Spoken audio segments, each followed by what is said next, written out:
Jumpa aja mak, jumpa bapa, jumpa abang, jumpa kakak, jumpa adik dalam keluarga, berlakulah dan namakan elemen kurang ajar. Misalnya mak memanggil kita tak menjawab, kurang ajar. Misalnya mak memanggil kita lambat menjawab, kurang ajar. Misalnya mak memanggil kita, mak panggil kita, Hasan, ya, apa? Jawapan itu jawapan kurang ajar. Jawapan anak durhaka. Jawapan anak yang mungkin di hadapannya nanti bila bertemu dengan Allah tertutup pintu syurga bagi dia. Atau tuan-tuan, alah saya panggil. Apa lagi mak? Apa lagi? Itu kurang ajar. Itu baru bahasa, tuan-tuan, itu baru bahasa. Kan tadi dah pergi, nak pergi lagi ke? Kurang ajar. Suruhlah Din tu pergi, suruh Din tu. Asyik kita aja pergi. Din tu, nampak Din tu? Masih tidur lagi Din tu. Begitu cakap dengan mak, kurang ajar. Ada tak tuan-tuan anak-anak kita yang mempamerkan kata-kata yang sedemikian? Pasti ada. Pasti ada. Anak kita yang mak bercakap dengan dia menggiling kepala je, giling. Kurang ajar. Bercakap dengan mak tak pandang muka mak, kurang ajar. Bercakap dengan bayah tak pandang muka ayah, kurang ajar.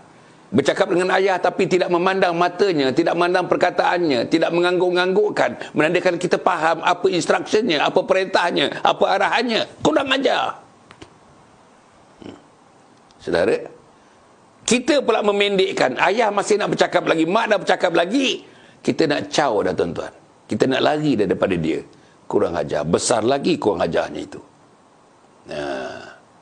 Kita nampak menunjukkan memek muka yang kita tak reda dengan nasihatnya. Kurang ajar. Inilah yang berlaku hari-hari dalam hidup kita, tuan-tuan dan puan.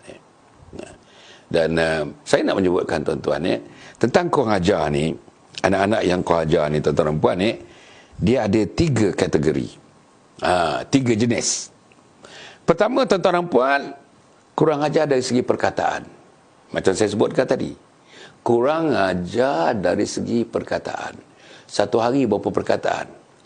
Kita bercakap, tak nak bercakap dengan mak pun kurang ajar. Tak nak lapor kepada mak pun kurang ajar. Tak nak duduk sebelah mak dan bercerita dengan mak pun kurang ajar. Tuan-tuan dan puan, Jadi, yang pertama, kurang ajar dari segi perkataan, tutur bahasa. Yang kedua, dari segi perbuatan. Perkataan, perbuatan, dan yang ketiga ialah dalam hati, bisikan hati, lintasan hati. Apa dia tuan-tuan? Apa dia? Perkataan, perbuatan, dan lintasan dalam hati. 3-3 ini adalah merupakan tempat-tempat sumber di mana berlakunya kurang ajar terhadap mak bapak. Tuan-tuan semak satu persatu anak-anak kita. Anak-anak kita semak satu persatu berlaku tak dalam keluarga yang saya katakan kurang ajar dari segi perkataan, pertuturan, kurang ajar dari segi perbuatan, dan kurang ajar dari segi lintasan dalam hati ini. Ambil perkataan. Perkataan tuan-tuan dan puan, kita menuturkan perkataan, pilihan-pilihan katanya tak sesuai dengan mak bapak. Alah, malaslah. Kurang ajar. Mak tak kerti, mak diam je lah. Kurang ajar. Mak tak tahu kan, mak tak tahu apa mak sibuk-sibuk. Apa mak sibuk-sibuk? Kurang ajar. Kurang ajar. Saudara, hal ni mak tak payah masuk campur lah. Mak tak masuk campur lah. Kurang ajar. Mak asyik nak memenangkan kakak aja. Kurang ajar. Itu bahasanya tuan-tuan. Itu bahasanya. Itu perkataan. Itu pilihan perkataan yang tidak sesuai, yang kita tuturkan kepada mak dan ayah kita. Yang bahasa-bahasa itu dilamkan, dikategorikan, tuan-tuan, dimasukkan, digrupkan dalam bahasa-bahasa yang kurang ajar. Nantilah kurang ajar. Besok kan boleh. Kurang ajar. Besok boleh je tu pun tuan-tuan. Boleh je macam mengejek. Besoklah besok. Kan besok boleh. Mengejek boleh je tu. Boleh. Ada unsur mengejek. Ada unsur mempermudahkan. Ada unsur mengajuk. Ada unsur tidak redha. Tuan-tuan ya. Itu baru pertuturan bahasa yang hari-hari.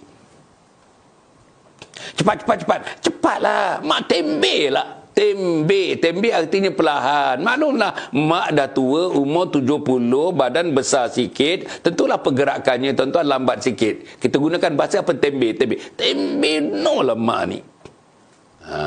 Kurang ajar. Tu kasut tu. Terbalik kasut tu. Dah berpuluh tahun pakai kasut pun mak tak reti juga. Kurang ajar tuan-tuan, kurang ajar tuan-tuan, kurang ajar. Ini saya bagi contoh-contoh. Dan tuan-tuan, ambil contoh-contoh ini, tanya kepada anak, tanya kepada diri, berlaku tak dalam rumah kita? Kalau berlaku, kurang ajar tuan-tuan, kurang ajar. Budaya subculture kurang ajar. Ada dalam rumah kita. Berlegar dalam rumah kita. Okey. Nombor 2 dari segi bahasa ni, meninggi the tone of your voice, the tone ni tinggi rendah suara. Kunci kat sana tu, kat dapur tu, kat tepi, kat piring tu lah mak, kat piring tu lah tempat biasa tu. Kurang ajar. Yang pertama, perintahkan mak itu pun dah kurang ajar. Kenapa tak pergi ambil sendiri? Kenapa mesti suruh mak? Itu kurang ajar. Kenapa mesti susahkan mak? Itu kurang ajar. Kan mak ada kerja-kerja yang lain nak buat. Nak sediakan adik nak pergi sekolah, nak basuh baju, nak lipat baju, nak masak, ada yang mendidih, air masih panas lagi, nak buat air. Tapi kita suruh cari kunci pula pada mak. Kurang ajar. Saudara, itu tone suara. Tone suara kita, maknanya nada suara. Tamah. Alah, tak nak lah. Kurang ajar. Is that the way how you tell no to your mother? Kurang ajar. Itu tone, itu bahasa suara. Kan? Okey. Tuan-tuan, nombor 3, bahasa-bahasa yang membentak. Mencela, mengumpat, mengkritik, menghina, mengungkit-ungkit. Itu semua kurang ajar. Kurang ajar tuan-tuan, itu kurang ajar. Itu dari segi bahasa, pertuturan, perkataan, ucapan, kalimat-kalimat yang keluar daripada mulut kita. Tiap-tiap satunya itu tuan-tuan, kalau dia menggores hati ibu bapa tuan-tuan dengar ya. Hadis Nabi Muhammad sallallahu alaihi wasallam menyebutkan tangisan kedua ibu bapa termasuk kedurhakaan yang sangat besar. Tangisan ibu bapa oleh kerana perbuatan kita, kerana perkataan kita, kerana tingkah laku kita, kerana tidak hormatnya kita kepada dia, menyebabkan ibu dan ayah menitiskan air mata, itu satu kedurhakaan yang sangat besar di sisi Allah.